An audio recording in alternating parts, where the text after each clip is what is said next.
Isak stood at the center of it all, tall, broad-shouldered, green-eyed, the man everyone admired, the billionaire CEO who could buy and sell empires with a single phone call. Tonight, he was dressed in a charcoal tuxedo, cufflinks sparkling like arrogance on his wrists. Penelope moved toward him, her heels biting into the marble with every step. Her lips curved into a hopeful smile. She wanted him to see her, to remember her, to look past the numbers, the mergers, the IPOs, and see the woman who had once been his peace. Hello, my wonderful family. Welcome back to Love and Twilight Stories. Comment where you're watching from. Let me know if you've ever had to rebuild your worth. Don't forget to like, share, subscribe, and share your thought on the comment section, my beautiful family. Isak, she whispered when she reached him, her hand brushing his arm. He didn't even look at her. Instead, he raised his glass high, pulling the crowd closer. To 5 years of growth, he announced. 5 years of expansion, and 5 more years of conquering everything in our path. Cheers erupted. Cameras flashed. Penelope stood frozen, her hand slipping from his sleeve. Then it came. The moment that would destroy her. One of his board members, tipsy with champagne, grinned at Penelope and asked, "And what about your beautiful wife, Isak? What role does she play in your empire?" The crowd chuckled lightly, expecting flattery, a romantic declaration, perhaps a kiss. Instead, Isak swirled his drink lazily, glanced at her for the briefest second, and said with a sharp smile, "She used to be art. Now she's just furniture, rearranged every time I walk in, hoping I'll notice." The laughter was cruel, echoing louder than the band's music. People laughed not because it was funny, but because it was safer than silence. Penelope's throat closed. Her nails bit into her palm. She had dressed for him, loved him, waited for him. And here he was, dismantling her in front of every glittering soul in the city. He raised his glass again. "She doesn't fit into my life anymore," he said casually, as if dismissing a chair. And that was when she broke. Penelope did not scream. She did not throw her glass or collapse into sobs. She stood there, shoulders straight, eyes burning, every inch of her body screaming in silence. The world blurred around her. Laughter cut into her ribs. The velvet dress felt heavier, like chains. Her heels rooted her in humiliation, her face an unreadable mask. Inside, though, inside she was on fire. She whispered to herself, "Remember this pain. You will never let him use you as furniture again."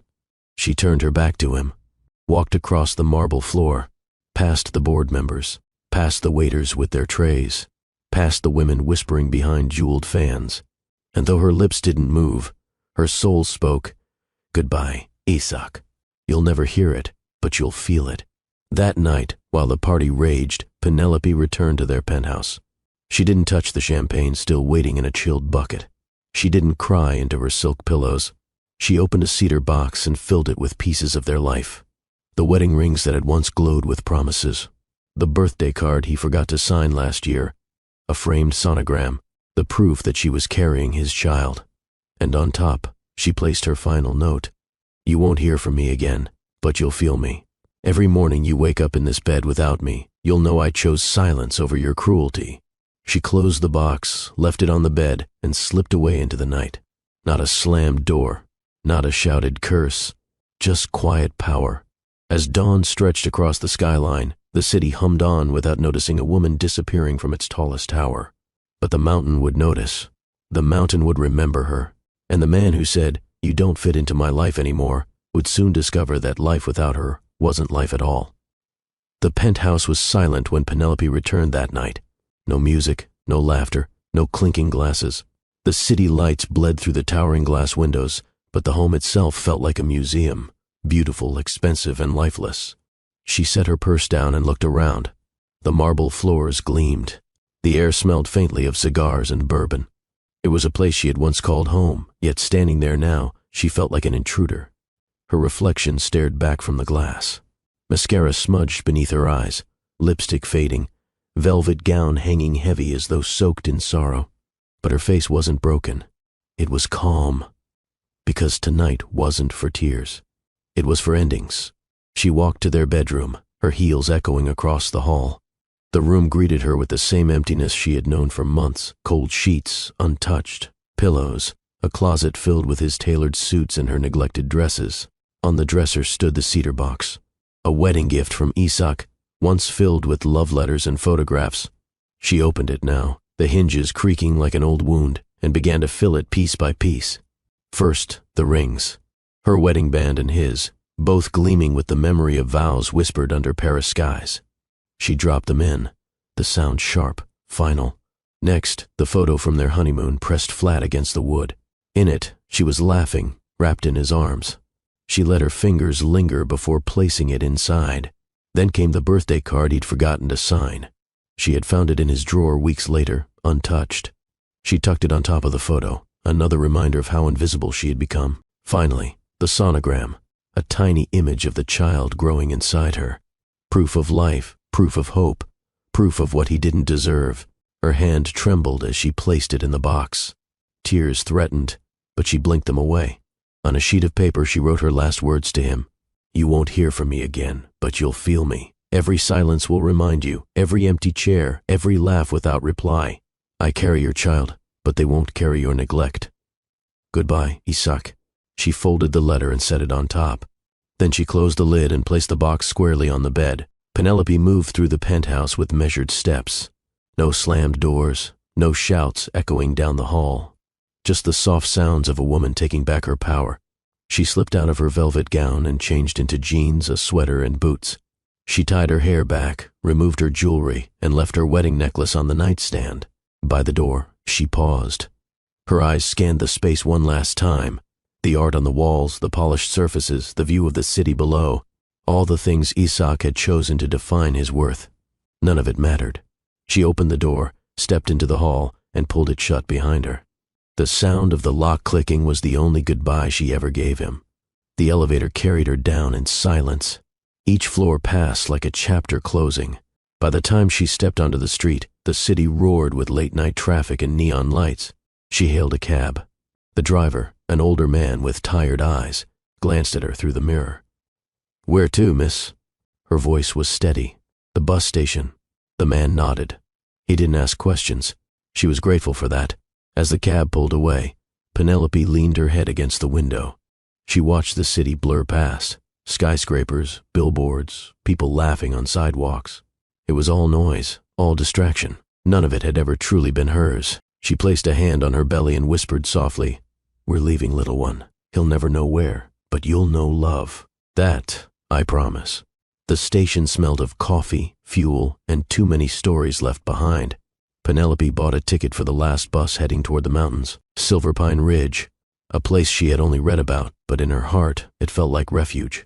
She sat on a wooden bench, surrounded by strangers. A young soldier kissed his girlfriend goodbye. A mother tried to quiet her crying toddler. A man with a guitar strummed softly in the corner. Penelope folded her arms around herself, her mind replaying the night. His words, his laughter, the way he had looked at her as though she were less than nothing. She pressed her palm harder against her belly. "You are not nothing. You are my everything now."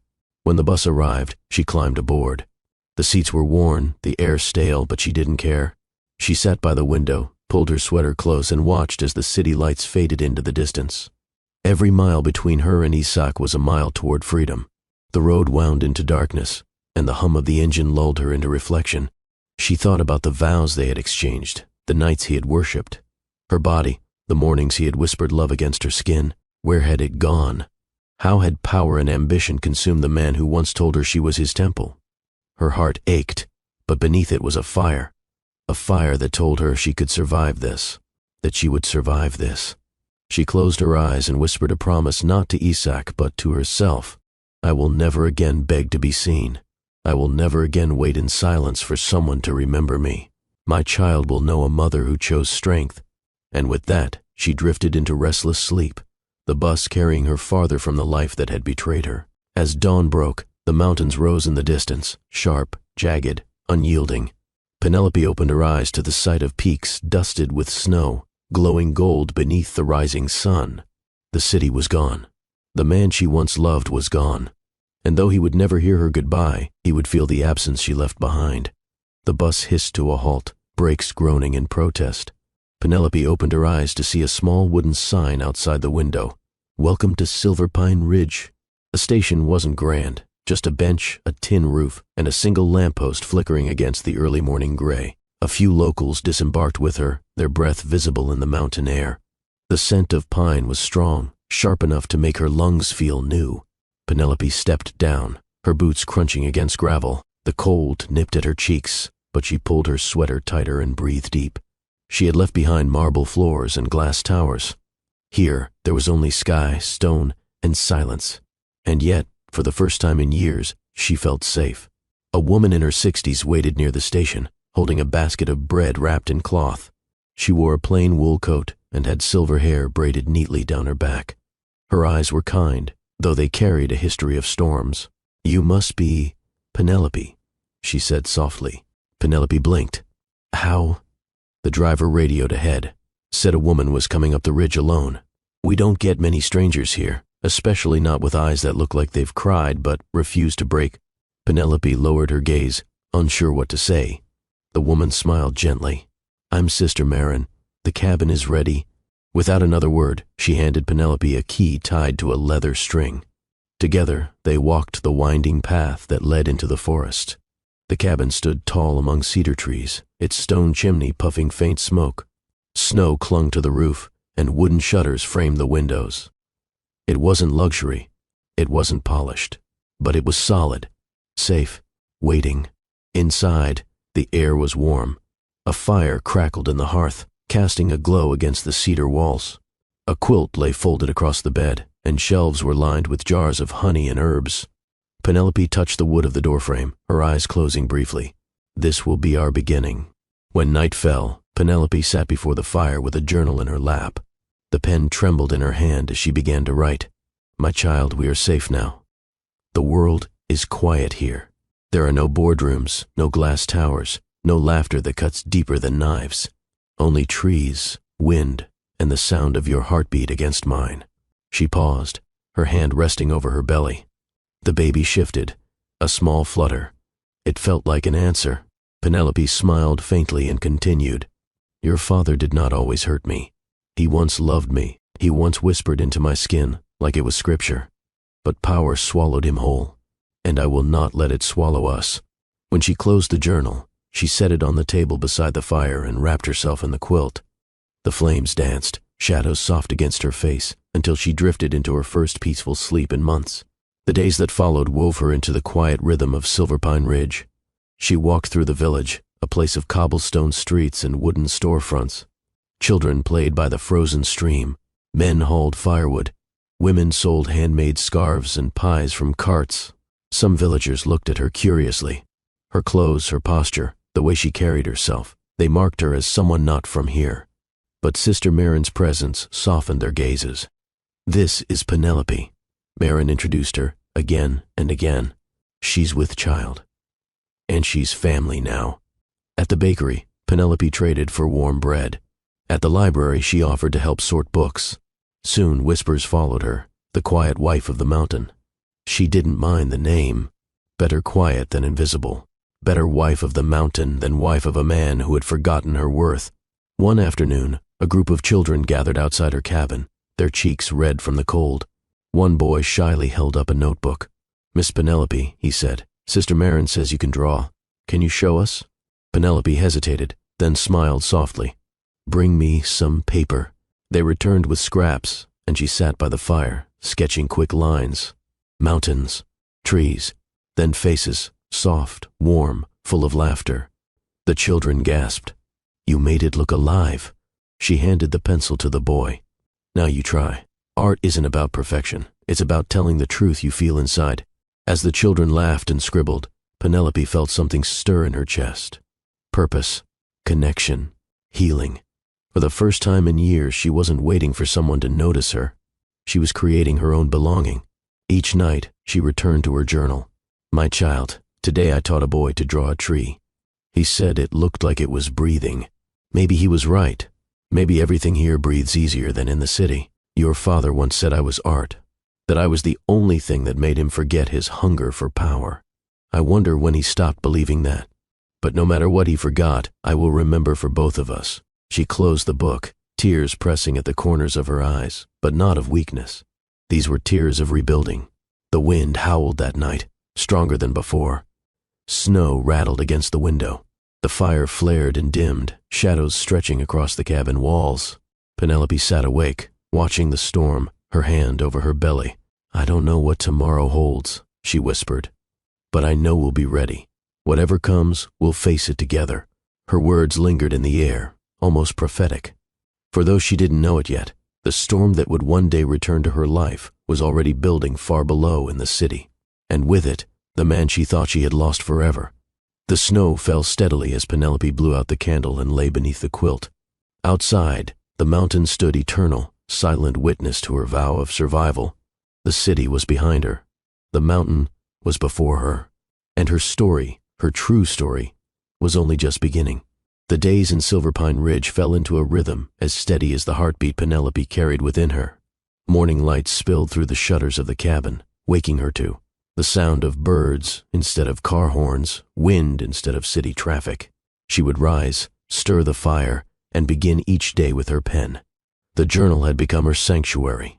Its leather cover grew worn from constant touch, its pages filling quickly with the words she could not speak aloud. Words meant for only one listener, the child she carried. She pressed the pen to the paper with steady hands. "My child, each morning I sit by this fire and I talk to you. You don't answer with words, but I feel you listening. I feel you moving when I write, as if you're already part of this story we're writing together. Your father once told me I was his peace. I don't think he remembers saying that anymore, but you are my peace now. You are the reason I wake with courage instead of fear." She laid the pen down and touched her stomach, smiling as the faintest flutter brushed her hand. A kick, a reminder. "You heard me, didn't you?" she whispered. "You're listening." The baby shifted again, and Penelope's eyes welled with a joy she thought she had lost forever. By midday, she walked to the village with a basket Sister Marin had given her. She collected apples from the grocer, flour from the mill, and honey from the beekeeper. The villagers began to nod when they saw her, not with suspicion, but with recognition.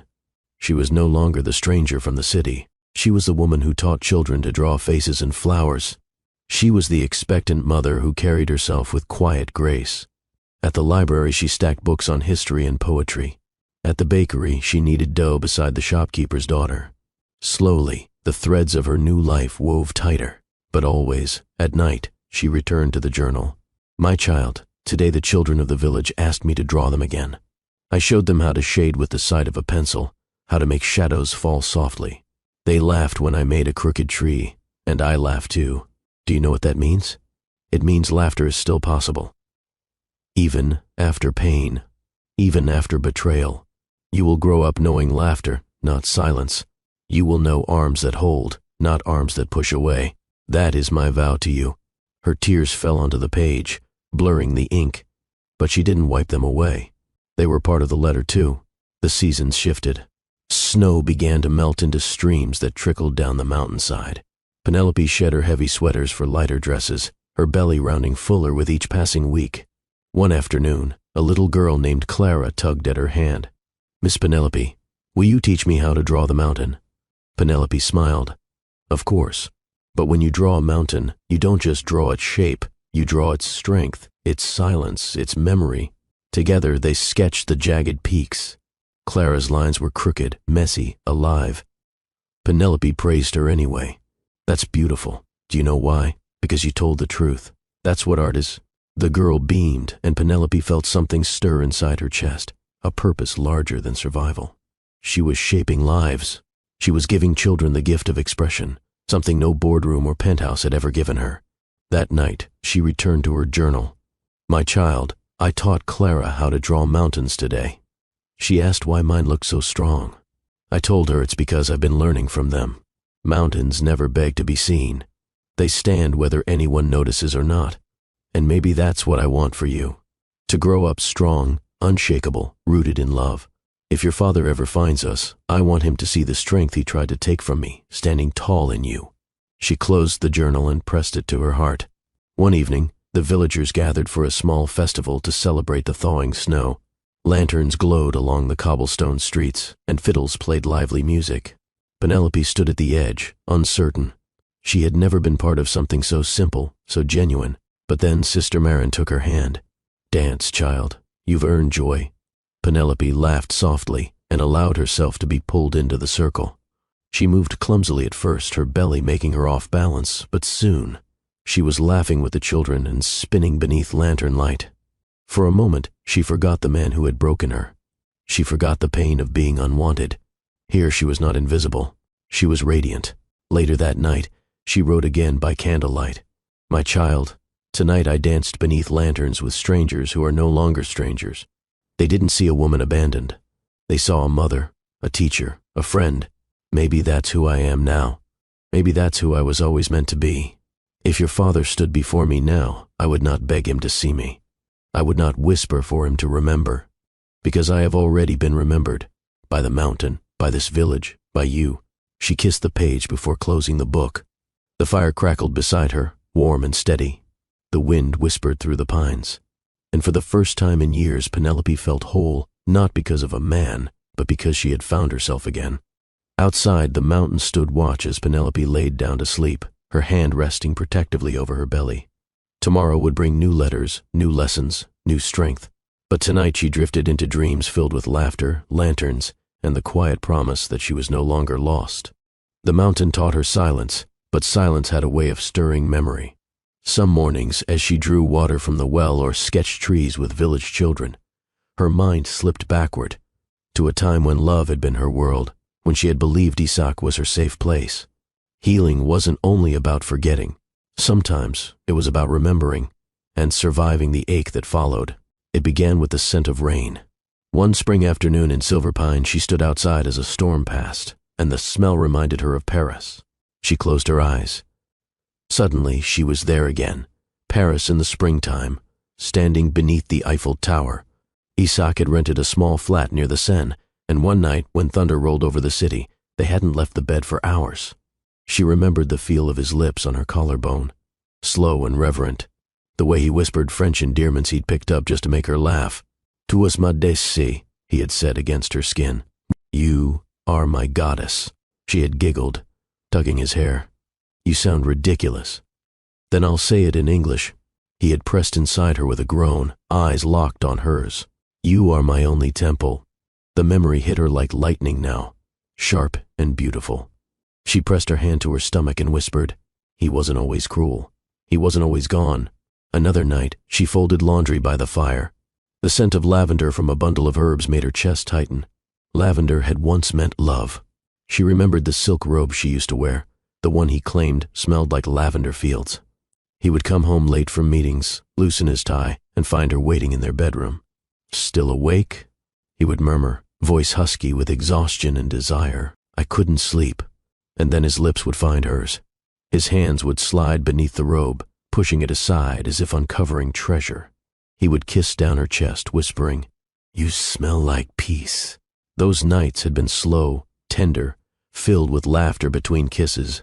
She had believed then that no empire, no company, no fortune could steal what they had. Yet it had. The lavender now smelled like loss. She folded the herb bundle away and wiped her eyes. One of the hardest to remember came uninvited. A child in the village had asked her how old she was, and it struck her.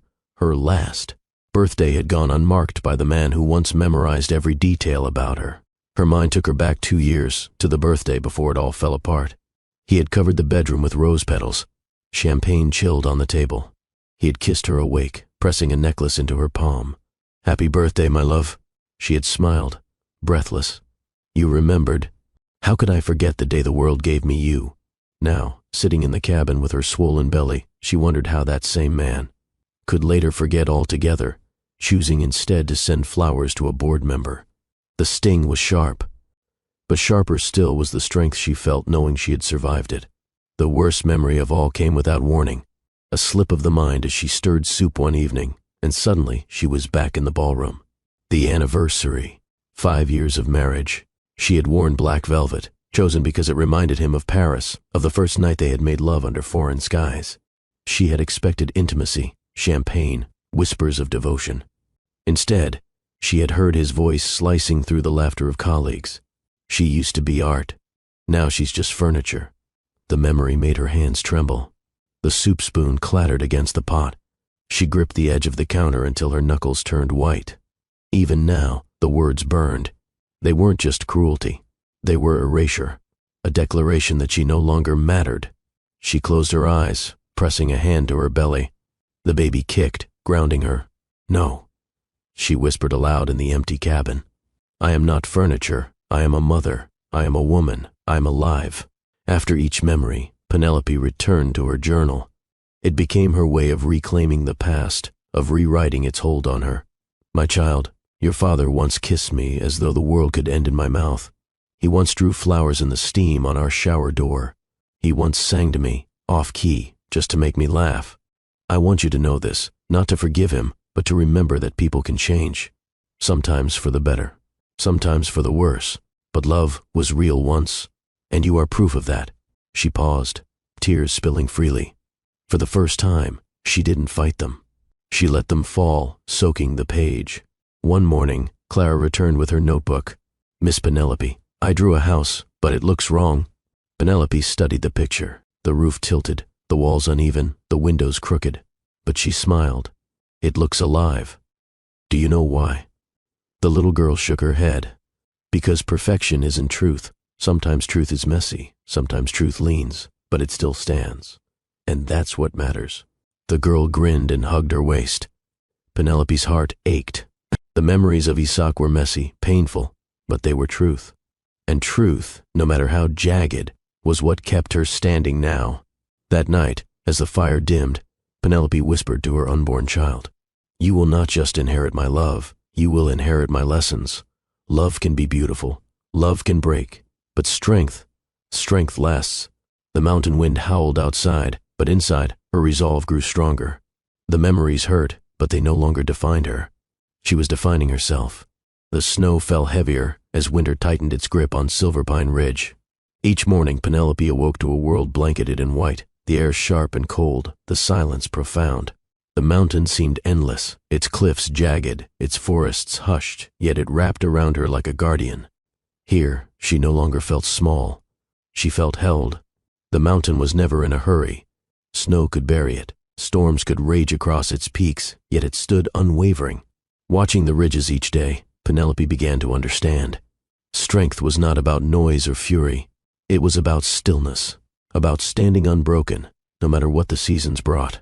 One afternoon, she stood at the edge of a frozen stream, her breath clouding in the air. She placed her hand on her stomach and whispered, "Do you feel it, little one? The mountain doesn't beg to be noticed. It doesn't collapse because someone fails to see it. It simply is. And that's what we will be.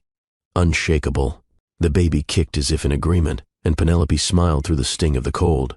Her cabin became more than shelter. It became a temple. The cedar walls smelled of sap and smoke. The fire warmed her bones. Every crack in the stone hearth, every creak of the wood floor, felt alive, almost speaking to her. She hung sketches on the walls, children's faces, trees, even a clumsy attempt at the mountain itself. She placed dried flowers in jars, knitted scarves from wool given by Sister Marin. It wasn't the penthouse. It wasn't glass walls and marble counters, but it was hers, and in its simplicity, it offered her more peace than wealth ever had. At night, she poured her thoughts into the journal. "My child, this mountain is more than stone. It's memory. It has seen centuries of storms, yet it still rises. That is what I want for you. To rise. No matter who forgets you, no matter who leaves. To rise. I was broken once. Your father's words shattered me, but I will not let them define me. I will teach you that even when love fails, strength can carry you further than sorrow ever could." She closed the journal, kissed the cover, and placed it on the nightstand. The more time she spent in the village, the more the people began to see her not as an outsider, but as one of their own. She taught children to paint their homes, helped the librarian repair bindings, and cooked with the baker's wife. One evening, a farmer stopped her on the road. "Miss Penelope, the children won't stop talking about you. They say you make them believe even their crooked drawings are treasures." She laughed softly, embarrassed. Every line is a treasure when it tells the truth. The farmer tipped his hat. "Then you're a gift to this town." Her chest warmed. She had come here seeking refuge. She had found purpose instead. Winter tested her in ways she hadn't expected. One night, a storm rolled over the ridge, howling winds slamming against the cabin. The fire threatened to die, and snow pressed against the shutters. Penelope stayed awake, feeding logs to the flames, rocking herself in rhythm with the storm. She pressed her hands against her belly, murmuring, "We are safe, we are safe." When dawn came, the storm broke. The mountain stood, untouched. Penelope stepped outside, snow crunching beneath her boots, and laughed into the cold. If the mountain can stand through that, so can I. When spring thaw came, Penelope walked to the stream where ice melted into rushing water. She bent down and saw her reflection in the ripples, her face softer, stronger, eyes no longer dulled by sorrow. She touched her stomach. Her belly was round, full, vibrant with life. "Do you see me?" she whispered to the reflection. "I am not gone. I am not forgotten. I am still here." The water shimmered, carrying her words away. She knew the mountain had heard them. When the snow cleared, the village held another festival, this one to welcome spring. Penelope wore a simple blue dress and a shawl Sister Marin had woven. Children ran around her, tugging at her hands, begging her to dance. At first, she hesitated, but then she let go. She spun with them beneath lanterns strung between trees, her laughter echoing across the square. Her belly swayed with her movements, but she didn't hide it. She danced proudly, knowing her child was part of the rhythm. For the first time in years, she didn't feel like someone waiting to be chosen. She felt chosen already, by life, by the mountain, by her child. That night, she wrote again, candlelight flickering on the page. "My child, tonight I laughed until my cheeks hurt. I danced until my feet ached. I lived without waiting for permission. And I want you to inherit that.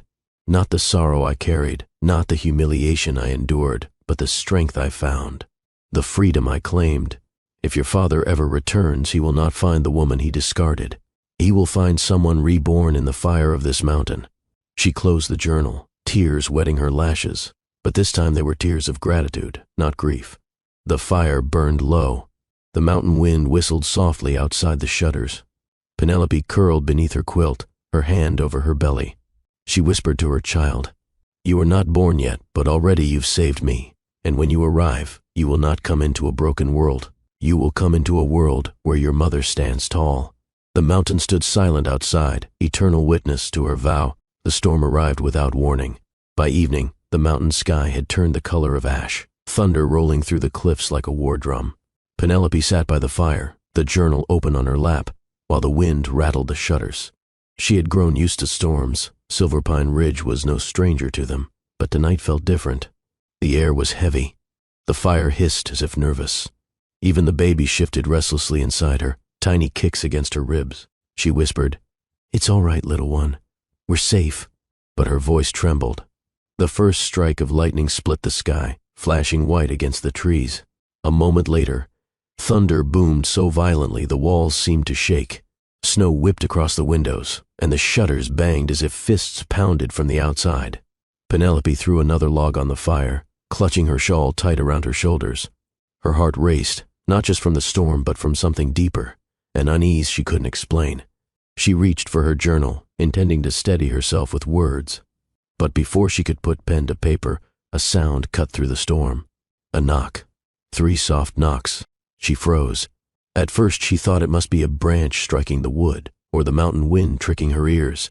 But then it came again, 3 slow knocks followed by silence, then a single knock that landed heavy, final. Her heart leapt into her throat. No one visited during storms. The villagers knew better than to climb the ridge in weather like this. She pressed a hand over her belly. The baby kicked hard as if warning her. Another knock. Penelope rose slowly, each step toward the door echoing in the small cabin. Her breath shook. She tightened her grip on the shawl, her other hand hovering near the latch. She whispered to herself, "Who would come here?" And then, louder, toward the door, "Who's there?" No answer, only wind. And then another single knock, softer this time. Her instinct screamed to keep it closed, to bar the door, to sit back down by the fire and wait for the storm to pass. But something inside her, curiosity, dread, unfinished business, made her fingers curl around the latch. She pulled it open. The storm howled in, snow swirling across the threshold. And there he was. Isak, soaked through. His suit clung to him, torn and filthy from the climb. His once proud shoulders were slumped. His eyes, those green eyes she remembered burning with arrogance, were hollow now, rimmed red, glassy with exhaustion. For a moment, they only stared at each other. The storm raged around them, but Penelope felt as if silence had fallen. He opened his mouth, but no words came. Instead, his knees buckled.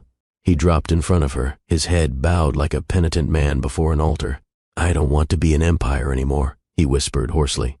"I don't want buildings, or power, or money. I just want—" His voice broke. "I want to be a father. I want to be yours again, if you'll let me learn how." Penelope's breath caught. The words cut deep, echoing against every wound he had ever left in her. Her first instinct was to slam the door, to shut him out the way he had once shut her heart. But she didn't move. Penelope didn't speak. She looked at him, this broken man kneeling in snow and storm, and let the firelight from inside spill across his face. She wanted him to feel the weight of silence, the same silence she had carried when he forgot her birthdays, when he mocked her at their anniversary, when he told her she didn't fit in his life anymore. For the first time, the silence wasn't weakness. It was power. Isak lifted his head slowly, eyes glistening. "Please, Penelope, just let me stand in your doorway, even if you never let me past it." Her chest tightened. She stepped aside. Without a word, she let him in. Isak stumbled across the threshold, dripping water onto the wooden floor. He stopped by the fire, staring at the life she had built, the sketches on the walls, the quilt, the jars of herbs. "This is your world now," he said softly. "I can see it. You don't need me here."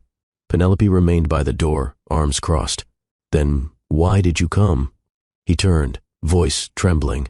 "Because I need you." Her eyes narrowed. "When I needed you, you left me with nothing but silence." He flinched as though struck. Then his gaze dropped to her belly. The firelight caught the curve of it beneath her shawl, undeniable. His breath hitched. He staggered a step closer, hand trembling as if he didn't dare touch. "Is it?" His voice cracked. Penelope's chin lifted. "I didn't check. I didn't care. I just talked to the baby every day. Told them you once kissed my scars and called them constellations." The memory broke him. His chest caved as tears streamed freely down his cheeks.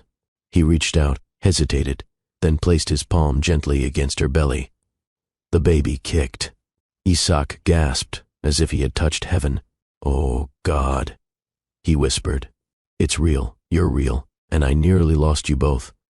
Penelope's heart warred inside her. The storm roared outside, snow lashing against the windows. She had built a new life here, a strong life, a life without him. And yet, as she looked down at him, broken, trembling, undone, she wondered if this storm had brought him not just to her door, but back to the man she had once loved. The fire crackled. His tears fell. Her silence held, and the mountain watched, as if it knew their story was far from finished. The cabin door shut behind them with a low thud, shutting out the storm but trapping the weight of silence between them. The fire popped in the hearth, sending shadows flickering across the cedar walls. Isak stood near the flames, dripping water onto the rug. His suit clung to his frame, soaked and torn, and his once composed presence was stripped bare. He looked smaller, not because of his height, but because of how far he had fallen. Penelope stayed by the door, her arms folded across her chest, her shawl wrapped tight around her shoulders. She wasn't shivering from the cold. She was holding back the storm inside her. "I don't deserve to be here," Isak admitted, his voice rough.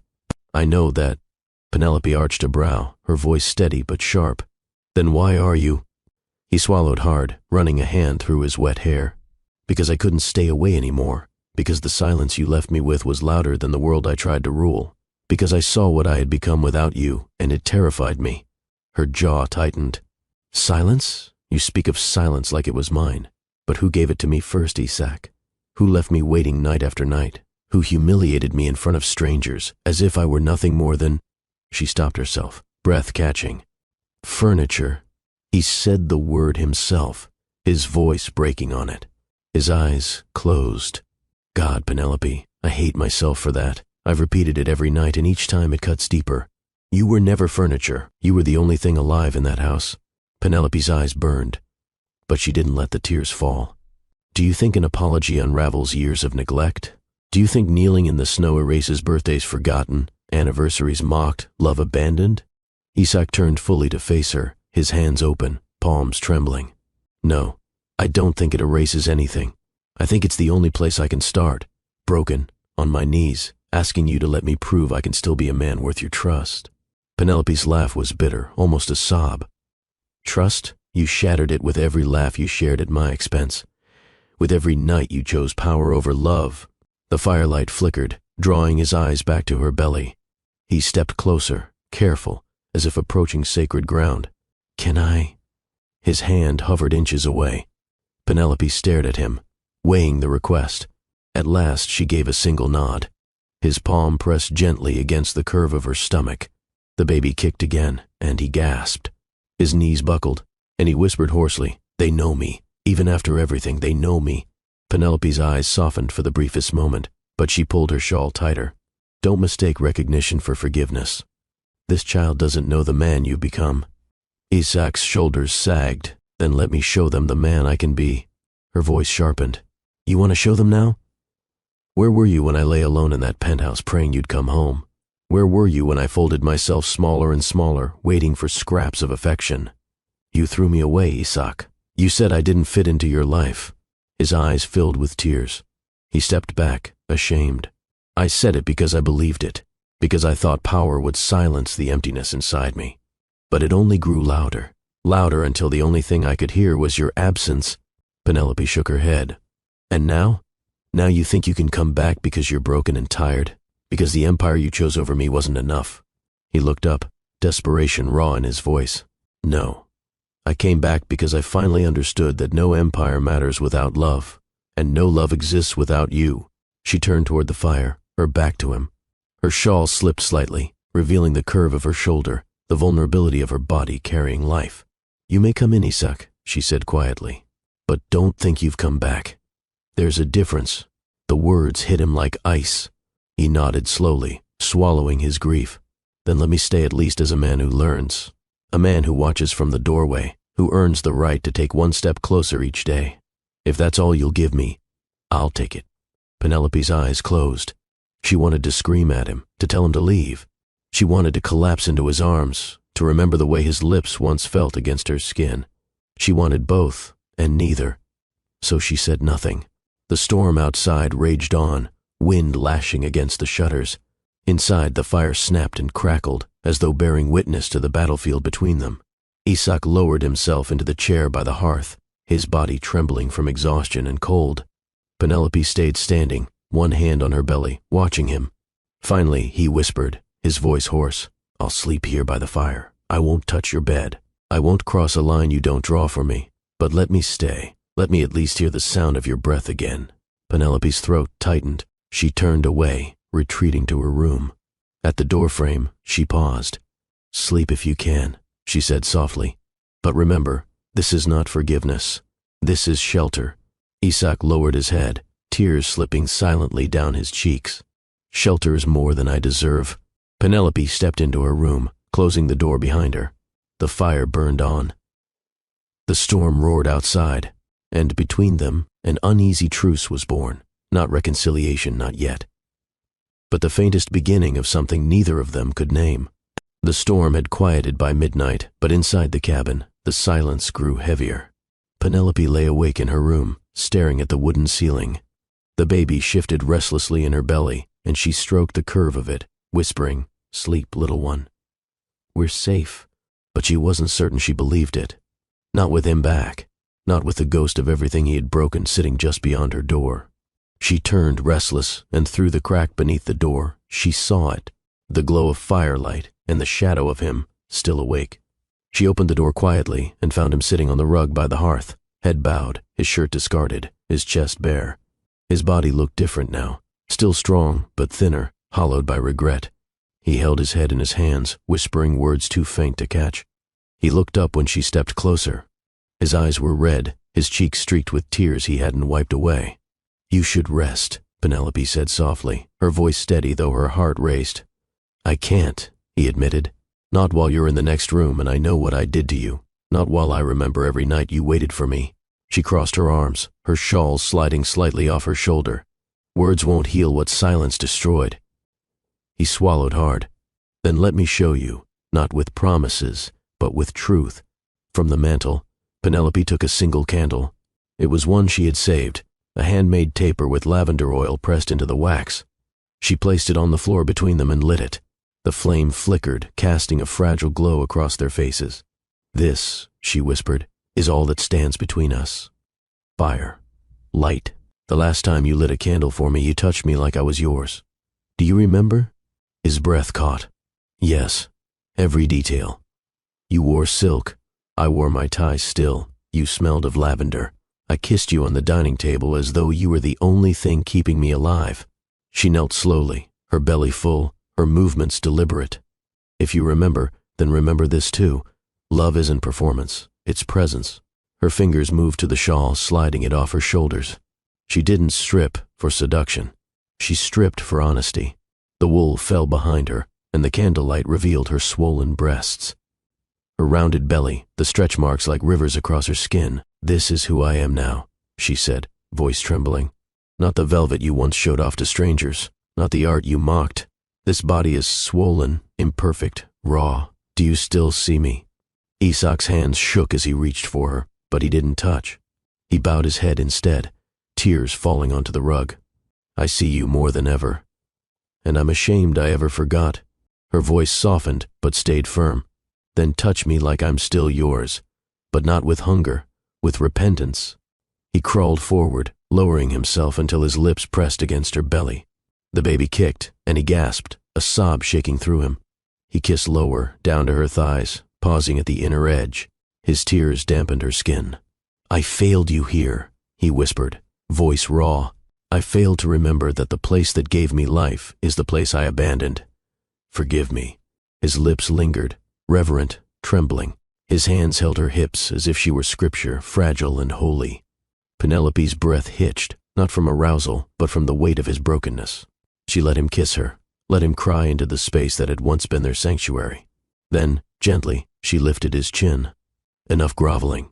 If we begin again, it will not be from the floor. It will be face to face." She leaned forward, pressing her mouth to his, their kiss slow but fierce. Not sweet, not soft. Fierce with the ache of years lost. She guided him back, lowering herself onto his lap, her belly pressing between them. He trembled, hands hovering as if afraid to hold her. "Touch me," she demanded. His palms finally settled on her waist, sliding upward with reverence, cupping her breasts swollen with life. She moaned softly, leaning into his touch, reminding herself that this body was not ruined. It was alive, desired. Their kiss deepened, tongues tangling, breaths harsh in the glow of the candle. She shifted, reaching down to guide him inside her. He gasped, burying his face against her neck. The stretch of him was familiar and foreign all at once, a reminder of what they once were and a question of what they could be again. She rode him slowly, deliberately, each movement measured. Not lust, not frenzy, a rhythm of rediscovery. He groaned, clutching her hips, his voice ragged. "You're not my furniture, you're not my obstacle. You're my redemption." Her eyes burned, tears slipping free as she whispered, "Then prove it, every day, every breath, every moment from now until the end." Their movements quickened, not frantic but desperate, as if clinging to something they feared might vanish again. The fire crackled, the candle flickered, and their bodies moved in a rhythm that felt both ancient and new. When release came, it wasn't loud. It wasn't wild. It was quiet, trembling, almost sacred. They clung to each other, breathless, tears mingling with sweat. For a long moment, they stayed wrapped together, the mountain's silent witness outside, the fire burning steady beside them. When at last she pulled back, she touched his cheek. "This doesn't erase what you did. This doesn't heal everything. But it reminds me of who we once were, and maybe, just maybe, who we can be again." Isak pressed his lips to her forehead, whispering, "Then I will earn you every day, Penelope. Not through wealth, not through power, but through presence." She nodded, rising carefully. She blew out the candle, leaving only the fire to light the room. "Then let's see if dawn still finds you here." As she returned to her room, the storm outside faded into silence. The candle's smoke lingered in the air, curling into the rafters like the last whisper of their past. The fire still glowed. Their breaths still mingled. And for the first time in years, Penelope allowed herself to believe that perhaps love wasn't gone. Perhaps it had only been waiting for the right storm to bring it back. The storm had passed by dawn. The mountain air was clear and sharp. the silence outside broken only by the occasional crack of melting ice falling from the trees. Inside the cabin, the fire had burned down to embers, painting the room in soft orange glow. Penelope woke with her hand resting over her belly, the faint rhythm of her child's heartbeat pressing against her palm. She turned her head and listened. Through the door she heard him, Isak, still awake, his footsteps light, on the wood as though he feared to disturb the walls themselves. She sat up, pulling the shawl around her shoulders. For a long moment she debated staying in bed, keeping the distance, protecting her heart. But the words she had spoken last night echoed in her mind. Touch me like I'm still yours. When she stepped into the main room, she found him sitting by the fire again, shirtless, shoulders hunched, staring into the embers as though they held answers he had chased for years. He looked up when she entered, his eyes red but steady. He rose immediately, as if to prove respect. You're still here, she said softly. He nodded. I told you I wouldn't leave. Her gaze searched him, the tired lines of his face, the unshaven jaw, the way his hands trembled faintly as if he carried both hunger and fear. You stayed, she whispered, almost to herself. He stepped closer, cautious, as though every inch mattered. I'll stay as long as you let me. Penelope moved toward the rug before the fire, lowering herself carefully onto it. She spread the shawl aside, revealing the fullness of her body, the swell of her belly, the tender weight of her breasts. I am not the woman you married, she said, her voice steady. I am changed. My body is marked by life. My soul is marked by wounds. If you touch me, it must be as I am now, not as I was then. Isak knelt before her, his hands trembling as he lifted them but didn't dare to close the distance. Then teach me, he whispered. Teach me how to hold you again. She took his hand and guided it to her skin. His palm pressed against her belly, warm against the curve. The baby shifted and his breath caught, his eyes flooding with awe. Still ours, he murmured. Still alive. Still real. She guided his hand higher over the soft lines of her stretch marks, the fullness of her breasts. He touched reverently, not with greed but with reverence, as though worshipping at an altar he had abandoned. Penelope closed her eyes, her lips parting. Yes, like that. No performance, just presence. His lips followed his hands, pressing tender kisses along the curve of her shoulder, down the valley of her chest, over the marks carved by time and pregnancy. He didn't rush. He lingered, trembling, whispering apologies between each kiss.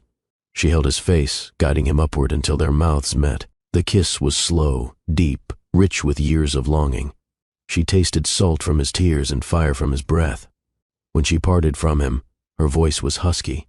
Take me, Isak, but take me slow. Take me like I'm still yours. He nodded, voice breaking. Always yours. Always. He lowered her gently onto the rug, her hair spilling across the fabric.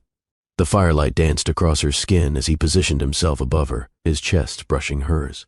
When he entered her, she gasped, arching into him. It wasn't the frenzy of new lovers, nor the careless hunger of a man seeking conquest. It was rediscovery. It was reverence. Their rhythm was unhurried, each movement deliberate, each breath caught and shared. She moaned softly, her nails sinking into his back as he groaned her name into her neck. You're not my furniture, he murmured again and again. You're my home, my truth, my everything. Tears welled in her eyes as she whispered back, then never leave me in silence again. The fire crackled, sparks rising as though in celebration of their reunion. Their bodies moved together in rhythm with the flames, heat building slowly, steadily. He kissed her lips, her jaw, her throat, each touch a vow. She arched into him, guiding his pace with her hands on his hips, moaning softly with each thrust. The candlelight from last night still lingered in the air, the faint scent of lavender mixing with the smoke. Their breaths grew ragged, their bodies slick with sweat. Yet they didn't rush. They lingered in the closeness, in the rediscovery of each other's skin. When release came, it was not a shout but a shudder. Penelope cried out softly, her nails dragging down his back as he buried his face in her neck, groaning her name. Their bodies shook together, trembling with the weight of years lost and the fragile hope of something new. For a long time they stayed joined, chest to chest, breath mingling, eyes closed. Neither spoke. Words would have been too fragile for a moment so whole. At last, Isak rolled to his side, pulling her against him. His hand rested over her belly, protective, reverent. Penelope closed her eyes, allowing herself, for just this moment, to feel safe. She whispered, "This doesn't mean I've forgiven you, but it means I remember what it felt like to be alive in your arms." Isak kissed her temple softly. "Then, I'll spend the rest of my life reminding you." The fire burned low, casting faint shadows across the cabin walls. Outside, the mountain was silent again, its storm spent. Inside, two hearts, once broken, once hardened, beat together once more. Not healed, not whole, but alive. Penelope drifted into sleep against him, her final thought before the dark claimed her a quiet whisper to the child within her belly. Maybe love can be reborn, even here, even now. The scent of coffee woke her before the light did.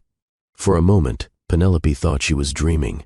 She lay still on the rug, the quilt draped over her body, the soft warmth of the fire fading into ash. Her body ached with the weight of what had happened the night before, tender, raw, and real. She opened her eyes to see Isak standing barefoot in the kitchen, shirtless, hair disheveled, moving with careful precision. The sound of eggs sizzling in a pan mingled with the aroma of fresh bread toasting by the fire. Penelope blinked, startled. This was not the man who used to send assistants to fetch takeout while he buried himself in conference calls. This was not the man who forgot birthdays, who sat at long dining tables surrounded by executives instead of her. This was the man who once, years ago, had cooked her pancakes in their tiny apartment when they couldn't afford anything else. He glanced over his shoulder, meeting her gaze. His lips parted with a hesitant smile, almost shy. "You're awake." She pulled the quilt tighter around her and shifted into a sitting position. "What are you doing?" "Making breakfast," he said simply. "Like I used to. Like I should have never stopped doing." Her throat tightened. "You don't need to play house, Isak." "I'm not," he said firmly, setting a plate on the counter. "I'm trying to remember who I was before I lost myself. Before I lost you." He carried the plates to the small wooden table by the window. Outside, dawn spread across the mountains, painting the snow in soft shades of gold. He gestured for her to join him. She hesitated, unsure if she was ready to sit across from him as though they were whole again. But the smell of food, the ache in her stomach, and the softness in his eyes nudged her forward. She sat slowly, adjusting her shawl around her shoulders. He slid a mug of coffee toward her, steam rising in the cold air. "I don't know if I can drink this without thinking of—" She trailed off. "Of the mornings I left it untouched and walked out the door." He finished. Her lips pressed into a line. She nodded. "Then let this one mean something different," he said quietly. They ate in silence at first. The eggs were imperfectly cooked, the bread slightly burned, but Penelope ate them anyway. Each bite felt like more than food. It felt like an act of seeing her, of serving her, after years of being unseen. Finally, he broke the quiet. "I sold the company." The fork slipped from her fingers, clattering against the plate. She stared at him. "You what?" He met her gaze steadily. "I walked away. Signed it over. Every share, every vote, every board seat. It's gone." Penelope shook her head, incredulous. "You built your life around that empire. I built my prison around it," he corrected softly. "It gave me power, yes, but it took everything else. My laughter, my peace, my marriage, you." She pushed the plate away, her appetite gone. "Do you think selling a company buys back trust? Do you think it erases what you said to me that night? What you made me feel?" He leaned forward, his voice rough. "No, nothing erases that. I will carry the shame of it until my last breath. But I had to show you I'm willing to lose everything just to stand here in this kitchen with you, to cook you eggs, to hold your hand again." Her eyes burned, tears threatening. "You gave up millions. I gave up noise," he whispered. "And I chose silence with you instead." She stared at him, struggling to reconcile the man before her with the one who had mocked her in front of strangers. "And if I never take you back, if I raise this child without you?" Isak swallowed, his hands trembling as he reached across the table but stopped short of touching hers. "Then I'll still come," he said. "Every weekend, I'll build a cabin down the ridge. I'll chop wood, deliver groceries, read bedtime stories through the crack of your door if that's all you'll let me. I'll earn every smile, every inch of trust. I'll never stop." The tears slipped free, hot against her cheeks. She hated that his words shook her. She hated that she believed him. Slowly, she extended her hand across the table. His eyes widened, his breath catching as she allowed his fingers to close around hers. Her voice was fragile. If you want to prove yourself, Isak, it won't be through grand gestures, not companies, not fortunes. It will be through mornings like this, through burnt bread and too strong coffee, through presence. He lifted her hand to his lips, kissing her knuckles. Then I'll be present. Every sunrise, every storm, every silence. I swear it. They sat together in the glow of dawn, the mountains outside a reminder of endurance, of permanence. For the first time, Penelope allowed herself to imagine a future not defined by his betrayal, but by his attempts at redemption. Not healed, not whole, but possible. She pulled her hand back gently, her voice steady once more. This doesn't mean you're forgiven. It means you've been heard. Isak nodded, his chest rising with a shaky breath. Being heard is more than I deserve. The fire crackled behind them. The snow glittered outside. Inside, two people who had once lost everything sat at a table too small for their history but just big enough for hope. Penelope sipped her coffee slowly, the taste strong, bitter, imperfect, but real. For the first time in years, breakfast didn't feel lonely. The mountain light grew brighter as the day stretched forward. Snow glistened on the ridge outside the cabin, the air sharp and alive with silence. Inside, the fire warmed the walls, its smoke weaving into the air like an ancient hymn. Penelope sat at the edge of her bed, brushing her hair with slow, thoughtful strokes. The morning after their closeness, the morning after burnt bread and too strong coffee, weighed heavy in her chest. She wanted to believe him. She wanted to believe the man who sold everything to stand barefoot in her kitchen was real. But the shadow of the man who once humiliated her still lingered, whispering doubt. The door creaked open. Isak stepped in, not boldly, but gently, as if afraid his presence would fracture the fragile air between them. He held nothing in his hands. No flowers, no trinkets, no grand gestures. He lowered himself to one knee before her. I know I don't deserve to kneel before you, he said softly. But it's the only place I feel I belong until I've proven myself. Penelope froze, brush suspended in her hand. You think kneeling erases the years of silence? You think bending now balances the weight of when you stood tall while I broke? His gaze met hers, unwavering. No. But I kneel not to erase the past. I kneel because I refuse to rise higher than you again. She set the brush aside, folding her hands across her belly. The child shifted beneath her touch, reminding her that every word spoken now mattered beyond the two of them. I don't want apologies dressed as vows, she said, voice low but firm. I don't want words that sound pretty in the morning and turn to dust by night. If you make promises, they must be lived, not spoken. Isak nodded, his voice shaking. Then hear me, not as your husband, but as a man stripped of everything else. No rings, no contracts, no wealth, just me. He placed a hand gently on her knee. His other hand pressed flat against his chest.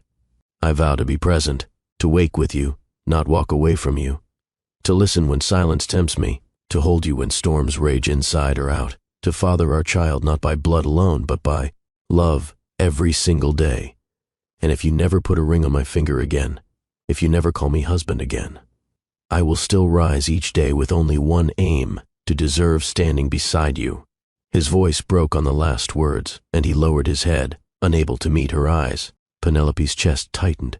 Tears pressed hot against her lashes, but she blinked them back. Do you know how many times I begged for presence? Do you know how many nights I whispered to an empty room, hoping you would come home? That vow isn't poetry to me. It's survival. If you break it again, you don't just break me. You break this child. Isak lifted his head slowly, his own eyes wet. Then I will never let it break. I would rather die than let my absence define me again. Her hand trembled as she reached out. For the first time, she cupped his cheek, her thumb brushing against the rough stubble of his jaw. You've spoken vows before, she whispered.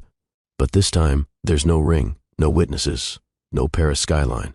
Just a mountain and a woman who no longer needs you, but might still want you. He leaned into her touch, his breath shuddering. She leaned down, pressing her lips softly against his. It wasn't hunger this time. It wasn't anger. It was something quieter, an acknowledgement, a step forward. When she pulled back, she whispered, if you want to prove this vow, don't start with promises, start with presence. Stay. Just stay. He exhaled, nodding as though the word itself had saved him. I'll stay. That night, as the fire blazed, they sat together on the rug, not touching, not needing to. The air between them was enough. Penelope watched him add logs to the flames, his movements deliberate, steady. Once, she would have expected a butler, an assistant, a hired hand to do such a simple task. But here he was, barefoot, sleeves rolled up, smelling of smoke and pine. She realized then that this was the vow in practice, not wealth, not gestures, but the humility of firewood stacked carefully to keep her warm. Later, after he had drifted into sleep by the fire, Penelope wrote in her journal, "My child, today your father spoke vows without a ring, not the vows of wealth or ambition, but of presence. He says he will stay. I don't know if I believe him yet, but I know this, he stayed. Today, he made fire. He made breakfast. He looked at me not as art to be displayed or furniture to be mocked, but as his truth. If he breaks me again, I will still rise. But if he keeps this vow, then perhaps you will grow up knowing love reborn." She closed the journal and kissed its cover, her tears falling silently. The mountain night stretched on, quiet and eternal. By the fire, Isak slept with his head resting against the chair, his body curled as though humbled by exhaustion. Penelope lay in her bed, her hand on her belly, whispering softly to her child. Love without a ring may still be love, but love without presence is nothing. We'll see if he can hold to his vow.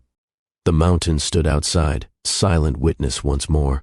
Snow fell silently outside the cabin, thick and heavy, cloaking the mountain in white. The fire in the hearth burned low, and Penelope stirred in her bed, restless. She shifted beneath the quilt, one hand pressed to her belly. A sharp pain rippled through her, sudden and deep, stealing her breath. She gasped, sitting upright. Another contraction gripped her, stronger this time. Her chest tightened. The time had come. "Isak," she whispered, then louder, "Isak." He rushed from the hearth where he had been splitting kindling. His face was pale, eyes wide with alarm. "What is it?" She gritted her teeth, sweat already forming on her brow. "The baby. It's time." For a heartbeat, he froze, as if the weight of her words rooted him to the floor. Then he sprang into motion. He grabbed blankets, stoked the fire higher, and hurried to her side. "Tell me what to do," he begged, his voice breaking. "I don't want to fail you again. Not now. Please tell me." Another contraction tore through her. She cried out, gripping his hand so hard her nails dug into his skin. "Don't leave me. That's all. Just don't leave me." His eyes filled with tears. Never. Not again. The storm intensified, snow battering the shutters, wind howling like a beast across the ridge. The cabin shook beneath the weight of it, but inside, all Penelope could hear was her own ragged breathing and the pounding of Isak's heart as he knelt beside her. He wiped her forehead with trembling hands, whispering, "Breathe, my love. Just breathe." She let out a bitter laugh between contractions. "Now you remember to call me that." He bowed his head, pressing her hand to his lips. "I never stopped. I only stopped showing it. Forgive me, Penelope. Please." Her cry silenced him, another wave of pain stealing her strength. She arched, moaning, clutching his hand as though it were the only anchor left in the storm. Normally, Sister Marin or the village midwife would have been called, but the storm had blocked every path down the ridge. No one would be coming. "It's just us," Penelope groaned, sweat dripping down her temples. "You'll have to do this." Isak's face went white. "Me? I don't know how." "Then learn fast," she hissed through clenched teeth. "Because this child won't wait." His chest heaved with panic, but he nodded fiercely. "Then I'll learn. I'll do anything. Just keep your eyes on me. Don't let go." Time blurred. Minutes, maybe hours. Contraction after contraction racked her body.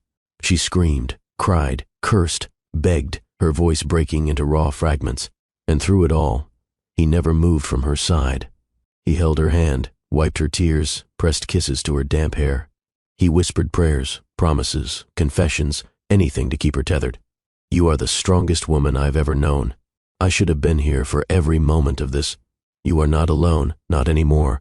At one point she sobbed, "I can't," and he caught her face in his trembling hands. "Yes, you can. You've carried me, Penelope, even when I didn't deserve it. Now let me carry you. Scream, cry, break. Do anything you need, but don't give up. Please, don't give up." The pain grew unbearable. Her body arched, her cries echoing through the cabin louder than the storm itself. She collapsed back against the pillows, tears streaming. "I hate you," she sobbed, voice raw. "I hate you for not being here before, for leaving me alone all this time." His face crumpled, but he didn't let go. "I know. Hate me, curse me, Tear me apart, but let me stay. Let me earn the right to be here now. Another contraction tore through her. She screamed, clutching him like a lifeline. He pressed his forehead to hers, whispering through tears, "I love you. I never stopped. And if this is the last breath I ever take, I'll spend it telling you that." At last, the moment came. The baby crowned, the cabin filled with the desperate sounds of new life trying to enter the world. Penelope pushed with everything she had left, her scream shaking the rafters. And then, silence. For a heartbeat, the world froze. Then came the cry. Sharp, piercing, alive. Isak choked on a sob, his body collapsing with relief as he cradled the newborn against his chest. Tears fell onto the child's skin as he whispered, "You're here. You're real. You're ours." He placed the baby gently in Penelope's trembling arms. She wept, clutching the child to her chest, her body shaking with exhaustion and triumph. The baby's tiny fingers curled around her own. Penelope kissed the crown of the newborn's head, sobbing, "My love, my miracle." Isak leaned close, his voice hoarse. "A daughter. She's perfect." Penelope looked up at him through tears. "She has your eyes." His lips trembled as he pressed them to Penelope's forehead. "And your strength." The storm outside began to fade, the howling winds retreating into silence. Inside the cabin, a new cry filled the air, a cry of life, of renewal. Penelope held her daughter close, her body trembling with exhaustion. Her heart full with something she had thought she'd lost forever. Isak knelt beside her, his hand on both mother and child, his voice breaking as he whispered, "I used to build buildings. Now I'll build lullabies." Penelope closed her eyes, whispering softly, "Then keep building." Because she deserves more than promises. She deserves presence. The fire burned bright, and the mountains stood eternal, witness to love reborn in the snow. The storm had eased by morning. Sunlight broke across the ridge, falling in golden streams through the cracks of the shutters. The cabin smelled of smoke and new life. Penelope sat propped against pillows, her hair damp with sweat, her body aching, yet her eyes were alight with a glow Isak hadn't seen in years. In her arms lay their daughter, wrapped in a wool blanket Sister Marin had left in the cabin months before. The baby's cry had softened to gentle coos, her tiny chest rising and falling in rhythm against her mother's heart. Isak knelt beside the bed, unable to tear his gaze away. His hand hovered above the baby's cheek, trembling, reverent. He couldn't finish. His throat closed. Penelope smiled faintly. Perfect, yes. For a long while they said nothing. They only listened to the sound of the child breathing, the occasional soft whimper, the quiet crackle of the fire. Isak finally spoke, his voice hoarse. "She has your lips." Penelope's fingers brushed their daughter's tiny mouth. "And your eyes, sharp, alive, watching everything already." Tears spilled down his face as he whispered, "I never thought I'd deserve to see this." "You didn't," Penelope replied softly, though her tone carried no cruelty, only truth. "But she does. She deserves to be seen, to be loved, to never wonder if she matters." Isak bowed his head. "Then I'll spend the rest of my life making sure she never does." As the light grew brighter, Penelope turned her gaze to him. "She needs a name." He looked startled. "You didn't choose one already?" She shook her head. "I couldn't. I wanted to meet her first, to feel who she was." Isak stared at the baby, his lips trembling. "Then what do you feel?" Penelope looked down at her daughter, brushing a thumb over her soft cheek. The name rose unbidden, as though whispered by the mountain itself. "Leora," she whispered. Isak repeated it, reverent. "Leora. It means light," Penelope said. "And that's what she is. After everything, after ashes, after silence, she is light." Isak pressed his forehead to the baby's tiny hand, whispering through tears, "Hello, Leora. I'm your father, and I swear I will never let you live in shadows." Leora fussed, her cries rising. Penelope shifted, baring her breast, guiding the newborn to latch. The baby suckled, small and determined, her whimpers quieting. Isak watched, his chest heaving. "I forgot how sacred this looks. You, feeding her, giving her life. Penelope, you're radiant." She shot him a weary but pointed look. "Don't turn me into poetry. Not now. Not ever again. Just see me." His face broke into a sob as he nodded. "I see you. God, I see you." Exhaustion overtook her. She drifted into a light sleep. Leora nestled against her chest. Isak remained at her side, wide awake, unwilling to let the moment slip by. He watched every rise and fall of their breathing, every tiny sound the baby made. At one point he whispered to himself, "I built towers, but this is the only foundation that matters." He brushed Penelope's damp hair back from her forehead, careful not to wake her. His lips pressed to her temple, and he murmured a vow no one but the mountain could hear. "Never again will I choose power over love. Never again will I let silence be louder than my presence. You are my empire now." When Penelope woke, she found him still there, still watching, his eyes swollen from tears but unflinching. "You didn't sleep?" she asked. He shook his head. "I was afraid if I closed my eyes I'd wake and realize this was a dream." Her lips curved faintly. "It isn't." He reached for her hand, tentative. She let him hold it. "Thank you for letting me be here, even after everything." Her gaze softened on him, though her words stayed steady. "You're not here because I let you. You're here because she needs you. Don't confuse the two."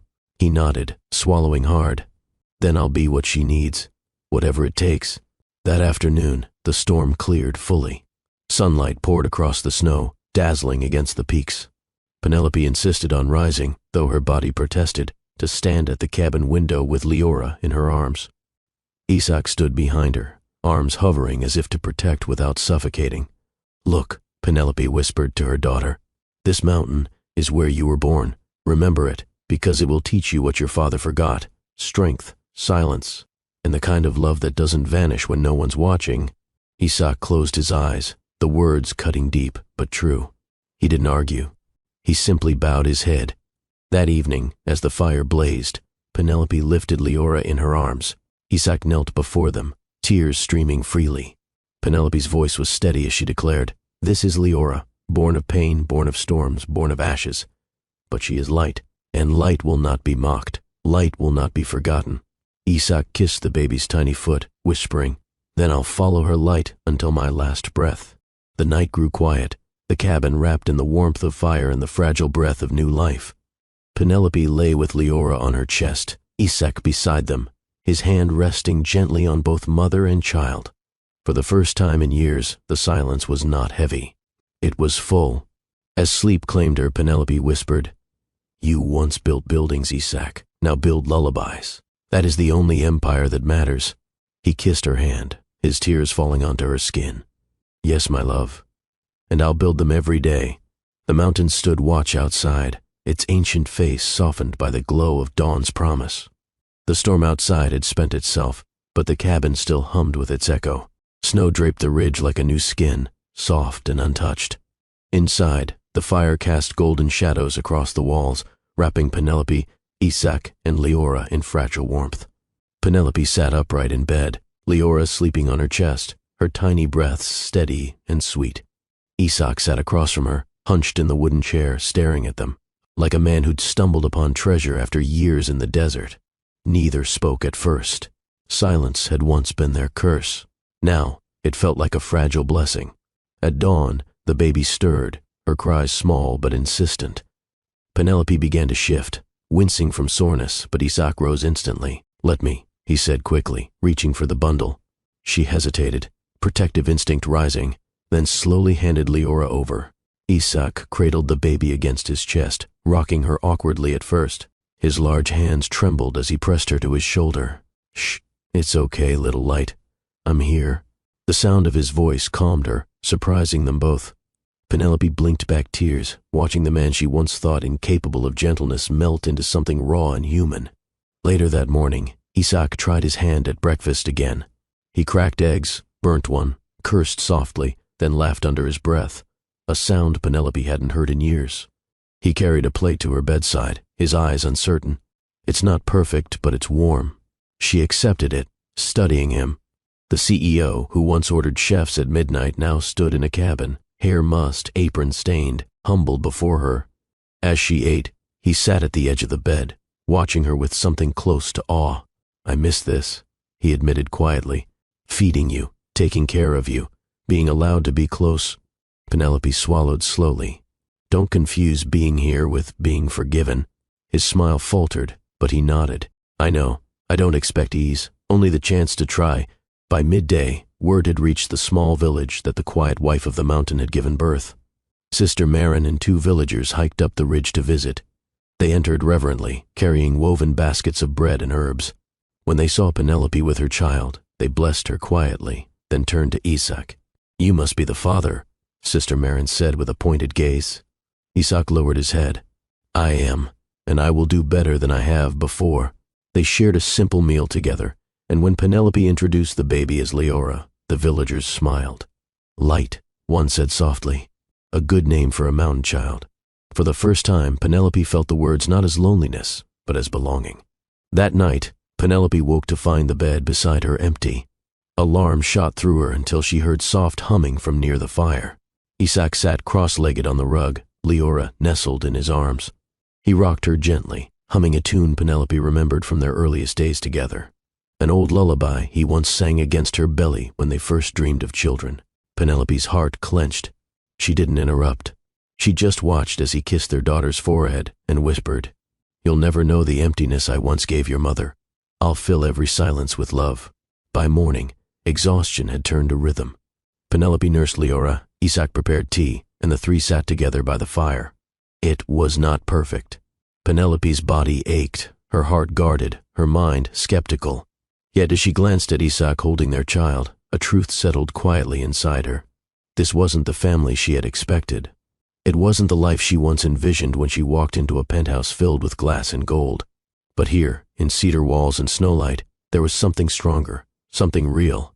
She whispered almost to herself, "The family we never expected." Isak's head snapped up, but the one I'll spend every breath protecting. That evening, while Leora slept, Isak sat close but not touching.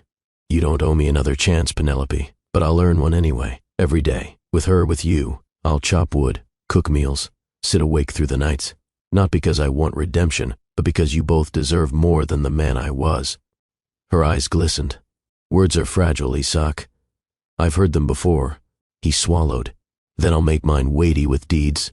For the first time since he returned, she reached out and laid her hand over his. Small, cautious, but real. Snow fell again that night, lightly, silently, as if the mountain blessed their fragile new start. Penelope lay in bed, her daughter between them, and listened to the sound of Isak's breathing steady in the dark. For once, silence didn't remind her of absence. It reminded her of presence. And as she kissed her daughter's brow, she whispered, "Maybe we were broken so we could learn to be whole again." The snow fell in heavy veils outside the cabin, muting the world in white silence. Inside, firelight painted the walls in shifting amber. Penelope sat on the rug, watching Leora sleep in her cradle, her heart steady but her body restless. She hadn't thought of desire in months, her swollen belly, the ache of childbirth. The exhaustion of nights that bled into days had made intimacy feel impossible. But now, with the storm wrapping the cabin in secrecy, something inside her stirred. When she looked up, Isak was already watching her. His gaze wasn't hungry. It was reverent, cautious. But beneath it, she recognized the old flame. She stood slowly, crossing the short space between them. He froze, every muscle tight with restraint. Penelope placed her palm on his chest. "You've been patient," she whispered. "I'd wait forever," he answered hoarsely. Her lips curved in a half-smile. "You don't have to." She tugged at his shirt. He obeyed, pulling it over his head, revealing a body softened by labor but still strong, still hers. Scars from work on the mountain crossed his palms, proof that he'd chosen this life with her. Penelope unfastened her sweater, her breath quickening as the fabric slid off her shoulders. Her body had changed. Breasts fuller, hips wider, stretch marks tracing her skin like rivers of survival. She waited for his eyes to flinch, for his gaze to falter. But Isak stepped closer, tracing one fingertip down a mark on her side. "You call these flaws," he murmured. "I call them proof you gave us life." Her breath caught. Heat flared low in her belly. She reached for him, pulling his mouth to hers, kissing him with a hunger she hadn't realized was buried inside. They sank onto the bearskin rug, firelight licking across their skin. His hands were careful at first, trembling as they cupped her breasts, as if afraid to break her. "Don't be gentle because you pity me," she whispered against his mouth. "Be gentle because you still love me." He groaned, kissing her harder, sliding down to taste the swell of her breasts. Milk beaded, and he paused, startled. Penelope touched his cheek. "It's me now. All of me. Take it or leave it." His eyes burned with heat and devotion. He lowered his mouth, reverent, drawing her moan like a prayer into the firelit room. Penelope guided him lower, her thighs opening, vulnerable yet certain. He kissed her slowly, as if writing his repentance with his tongue, until she arched and gasped his name. Her fingers tangled in his hair. "Enough," she begged, trembling. "I want you inside." He rose, body heavy, thick with need. For a moment, he hovered, searching her eyes for final permission. She nodded, pulling him down. "Claim me again." But this time, never let go. He pressed into her slowly, both groaning at the stretch, the heat, the sheer rightness. Penelope clutched his shoulders, nails digging into his skin. "God, I miss this. Me too," he rasped, thrusting deeper, finding the rhythm that made her body sing. The snow howled outside, but inside, only their cries filled the air. Slow became fast, careful became desperate. Years of silence collapsed into gasps, moans, and the wet slap of skin against skin. When her climax tore through her, it was not just pleasure but release, of pain, of doubt, of the woman who had once felt invisible. She cried his name as the fire roared higher. He followed, spilling inside her with a guttural groan, his forehead pressed to hers, his body shaking. They clung together, breath ragged, sweat mingling with snowmelt dripping from his hair. They lay tangled on the rug, Penelope's head on his chest, listening to the steady pound of his heart. "You feel different," she whispered. "So do you," he said. "Not fragile, not furniture. You're the woman who broke me and rebuilt me in the same breath." Her lips curved faintly against his skin. "Don't romanticize it. You're here because you begged for another chance." He smiled, exhausted, pressing a kiss to her temple. "Then let me keep begging until you never doubt me again." The fire burned low, the storm raged outside, and between them heat lingered, no longer just from flames, but from bodies rediscovering each other in the quiet promise of snowlight. For the first time in years, Penelope felt not just touched, but chosen. The storm had eased into a quiet hush, snowflakes drifting like feathers against the cabin window. Penelope sat on the edge of the bed, her robe wrapped tight, her hair damp from sweat and passion. Isak sat beside her, bare chest rising and falling, still catching his breath. But her mind wasn't on their bodies anymore. It was on the box. Her gaze drifted to the wooden chest shoved under the bed frame, its corners worn from years of being slid in and out. Inside it lay dozens of folded papers, envelopes, fragments of her heart poured into ink when no one else was listening. Letters she had written for him, letters he was never meant to read. Penelope reached under the bed, dragging the box out. The scrape against the wood made Isak look up. "What's that?" he asked cautiously. "My truth," she said simply, setting it between them. She lifted the lid. Inside, stacks of letters tied with twine, some smudged with tears, some neat and pristine, some half-finished and abandoned mid-sentence. Isak reached out, but she stopped him with a hand.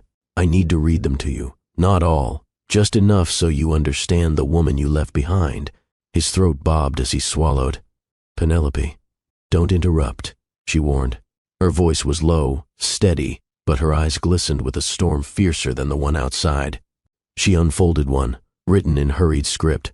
"Dear Isak, today I wore the black dress you love, the one that makes you stop mid-sentence, but you didn't come home. I ate dinner alone. I left the candle burning until it melted into nothing but wax and shadows. Do you even remember how I smell when I'm waiting?" Her voice broke slightly at the end, but she forced herself to continue. Isak bowed his head, his hands clenching into fists on his knees. She picked another. This one crumpled. "You forgot my birthday. I told myself it was stress, that billionaires forget ordinary things. But then I saw the flowers you sent to your partner at the firm. You remembered her, not me. Do you know how humiliating it is to see your husband remember another woman's favorite lilies when he cannot recall his wife's favorite cake?" Tears rolled silently down Isak's face. He didn't wipe them away. Her hands trembled as she unfolded the third. "I am pregnant. I thought I would run to you with this news, but when I imagined your face, all I saw was disinterest. I wrote this instead, whispering, 'To our child that I will love them enough for both of us.' If you ever wonder why I left, let it be this. I couldn't risk our baby growing up invisible." Her voice cracked. She folded the paper carefully, laying it back in the box. Silence. Only the fire popping in the hearth and the sound of snow sliding off the roof. Isak shifted, his face pale, his hands trembling. "You carried this alone? You wrote all of this? Instead of screaming at me?" Penelope's eyes locked with his. I screamed, "Isak." Every letter was a scream. "You just weren't listening." His breath hitched. He reached for the stack, lifted it, then dropped it back into the box like it burned. God, what kind of man was I? "The kind who thought he was untouchable," she said flatly. He dropped to his knees in front of her, just like the night he arrived. His forehead pressed to her thighs, his voice broken. "I can't read them all. I can't. Tell me what to do. Tell me how to undo this." Her hands rested in his hair, not tender but grounding. "You don't undo, Isak. You build, brick by brick, day by day. These letters are the ashes. You decide if you'll rise from them." She lifted the box and carried it to the fireplace. He followed, watching as she untied the twine. One by one, she dropped the letters into the flames. They curled, blackened, and turned to smoke. Years of silence, burned in minutes. Isak stood behind her, his hands on her shoulders, his tears dropping onto her hair. "I don't deserve this mercy."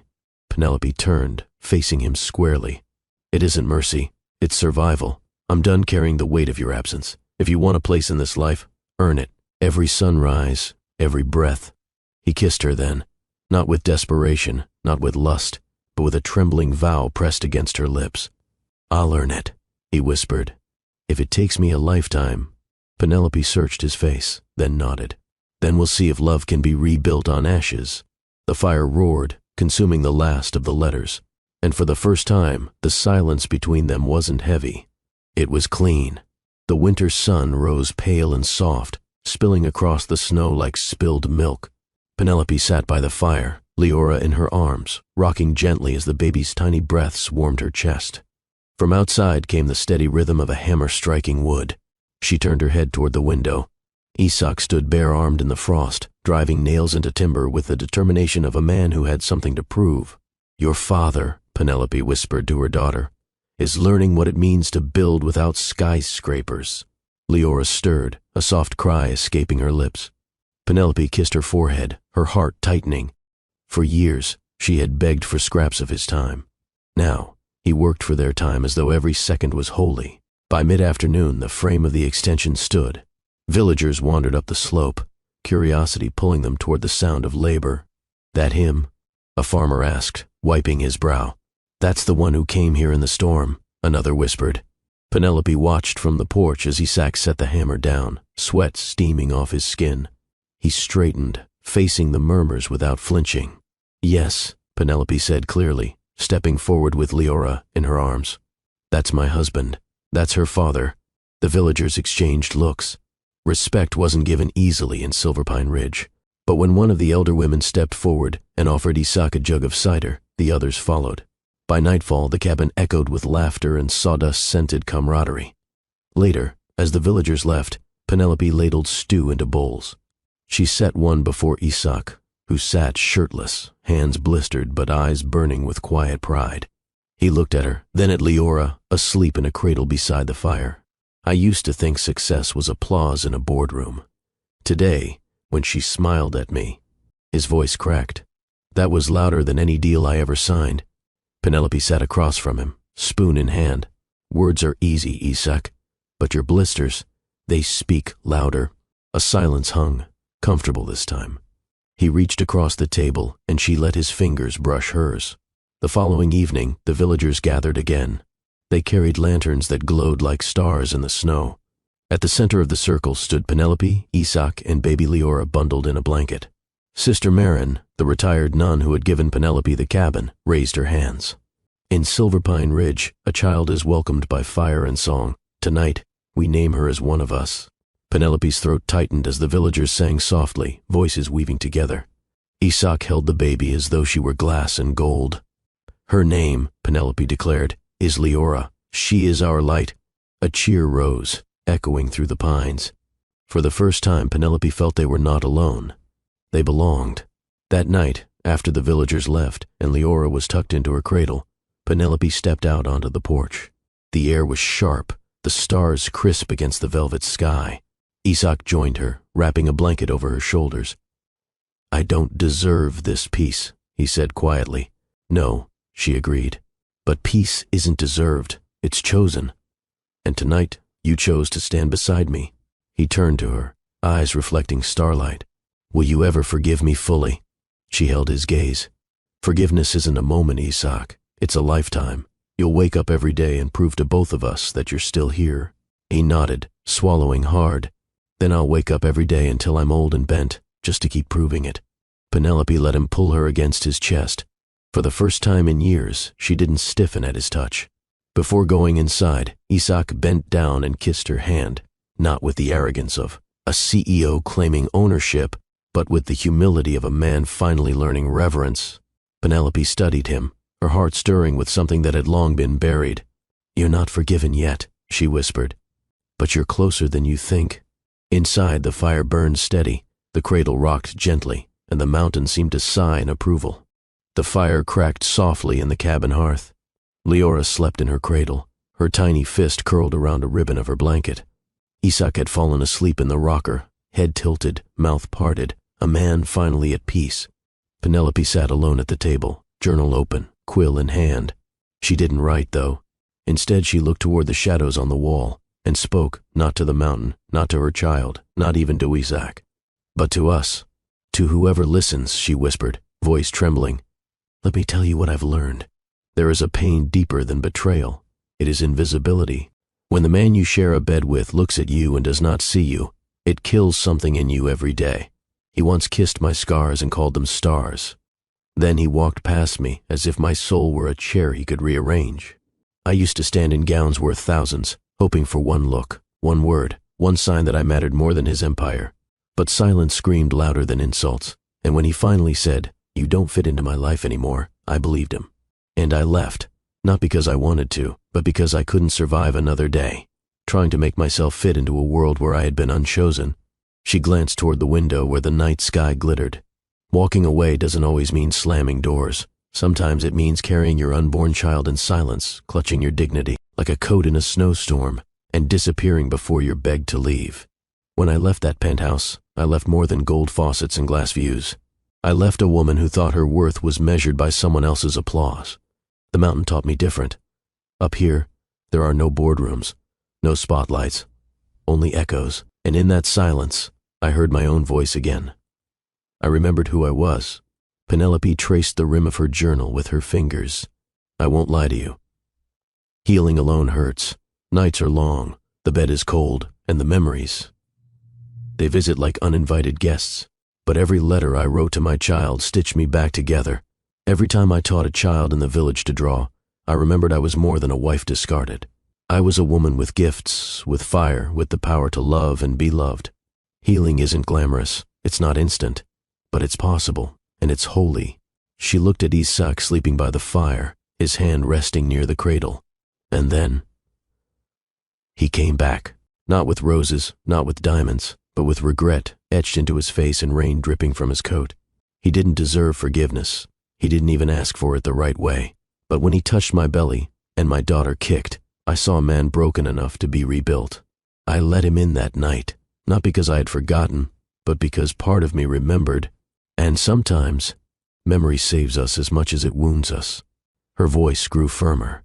"Redemption is not one night of tears. It is not a single apology. It is daily bread, daily effort, daily proof. Do not mistake me. Forgiveness doesn't erase. It rebuilds." He kneels now, not in arrogance, but in humility. He holds her with hands that once signed contracts worth billions, and trembles because she is heavier than all of them. Redemption looks like blisters on his palms and lullabies at midnight. It looks like silence that finally comforts instead of kills. Penelope closed the journal softly. "I cannot tell you how your story will end. Some husbands never return. Some apologies never arrive. Some mountains remain empty. But I can tell you this, peace isn't something others give you. It's something you decide to plant inside yourself. When I stopped waiting for him to choose me, I started choosing myself. And because I did, when he finally came back, I wasn't begging. I was strong enough to demand a new kind of love. Peace is a choice, and every day I choose it. She turned her head slightly, as if aware of the invisible presence of those listening beyond the cabin walls. If you have ever been told you don't fit into someone's life, hear me now. You do not need to shrink yourself to fit anyone's empire. You are not furniture, you are not a shadow, you are not too much, and you are never not enough. You are fire. And when fire leaves, it doesn't beg to return. It lights a new place. Her eyes shimmered as she whispered, "Comment reborn if you believe love can rise again. And even if it never does, know that you can rise." That is the lesson this mountain gave me. Penelope closed her journal and walked to the cradle. She touched Leora's cheek, then brushed Isaac's hair gently where he slept. Behind them, the mountain loomed dark and steady, a witness, a guardian, a reminder. Her final words were soft, but carried the weight of a vow. "I was told I didn't fit, but look at me now. I don't fit into his life anymore. He fits into mine." The first light of dawn spilled across the mountain ridge, painting the snow in a soft golden hue.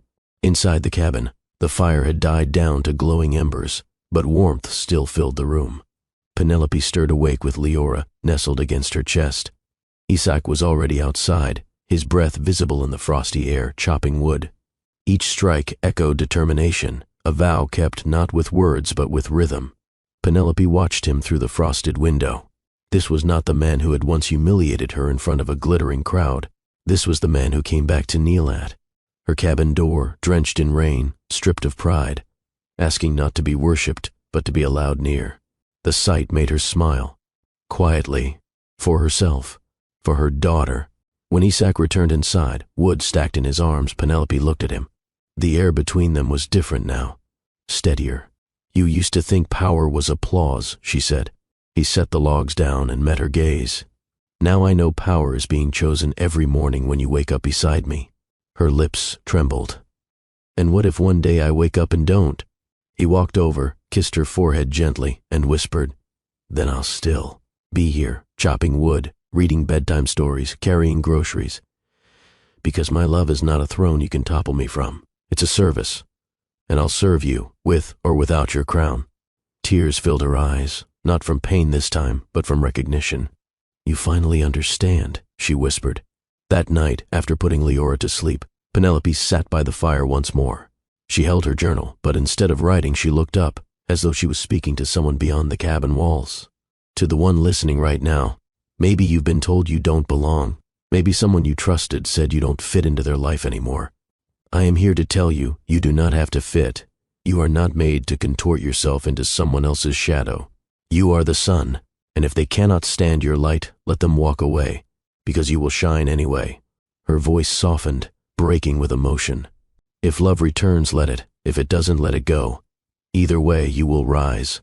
She turned slightly, almost as if she could see the audience beyond the cabin.